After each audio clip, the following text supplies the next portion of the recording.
అయ్యారు, వాళ్ళు 3 years 4 years బేబీలు అయిపోయినారు. ఇంకా ఏమీ లేదు, ఖాళీగా కూర్చోన్నప్పుడు మా పెద్ద బ్రదర్ వచ్చి, నేను ఇంజనీరింగ్ చదువుతున్నాను, తమ్ముడు ఇంటర్ చదువుతున్నాడు, నువ్వు 10th నువ్వు ఆగిపోతే ఎట్లా గాయత్రి, నువ్వు చదువు, ఇంకేదైనా స్టార్ట్ చేయాలన్నప్పుడు పిల్లల్ని నేను చూసుకుంటానని మా మదర్ చెప్పడము, నాకు కావాల్సిన బుక్స్ అన్నీ వాళ్ళు తెచ్చి ఇవ్వడము. అక్కడి నుంచి స్టార్ట్ చేశాను. 2005 నుంచి స్టార్ట్ చేశాను నా స్టడీస్ మొత్తం. అక్కడి నుంచి స్టార్ట్ చేసి ఓపెన్ యూనివర్సిటీలో డిగ్రీ కంప్లీట్ చేసుకున్నాను. తర్వాత బీఈడీ చేయాలని నాకు ఆలోచన అయితే ఏమీ లేదు, అది కూడా మా బ్రదర్ ఇచ్చిన సలహానే.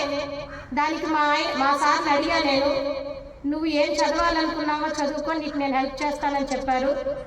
బీఈడీ చేరాను. 2008-9 బ్యాచ్ మాది.